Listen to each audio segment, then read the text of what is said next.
Autre mécontentement, la Fédération d'Île-de-France des motards en colère, avec des forains également et des commerçants. Ils ont manifesté devant l'hôtel de ville de Paris pour demander la suppression de la ZFE qui vise à interdire l'accès des véhicules les plus polluants au centre des agglomérations.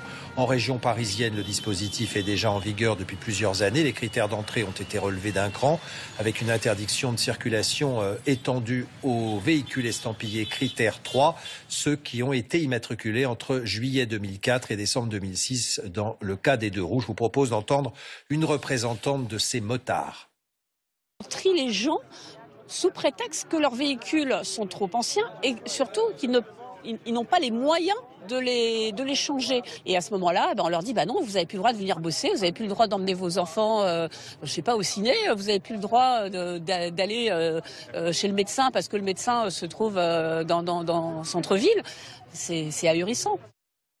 L'avenir de ces ZFE dépend d'un vote au Parlement. Les députés ont voté pour leur suppression en mars. Le gouvernement présentera un amendement pour sauver ces ZFE, notamment à Paris et à Lyon. C'est le cas, Florent Carrière. Oui, Grand Paris, Grand Lyon, ces deux agglomérations qui dépassent régulièrement les seuils de pollution. Avec l'amendement du gouvernement, s'il est adopté par l'Assemblée nationale et puis par le Parlement, ces deux zones à faible émission seraient maintenues. Ça serait une obligation, avec toutefois l'instauration d'un droit à circuler, ce qui pourrait ouvrir la voie à de nouvelles dérogations pour les automobilistes qui n'auraient pas d'alternative à la voiture. Et puis pour les autres territoires de France, la liberté serait laissée aux élus locaux. Alors on le voit, Florent, ces zones à faible émission sont très difficilement acceptées. On parle même de zones d'exclusion sociale. Oui, c'était le cas avant même la baisse des aides de l'État. Le reste à charge pour acheter un véhicule électrique, notamment, était déjà bien trop important pour les classes populaires, mais aussi pour les classes moyennes, exclues aussi de certaines aides pour cause de dépassement de plafond qui était quand même pas très haut. Voilà pourquoi le problème se posait déjà et ces aides ont été baissées, voire supprimées.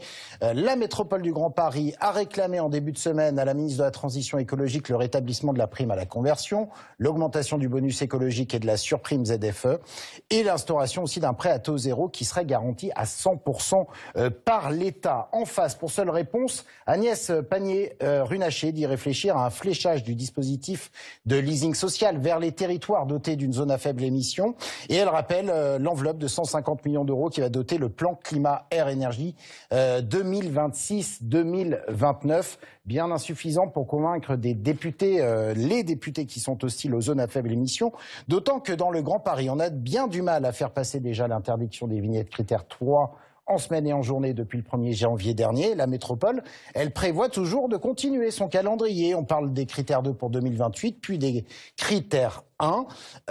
Il faut dire que les réglementations en matière de qualité de l'air vont être durcies par l'Europe en 2030. Si elles étaient appliquées aujourd'hui, ce ne sont pas 2 agglomérations, mais 56 qui seraient en dépassement régulier des seuils. Merci beaucoup, Florent, pour toutes ces explications.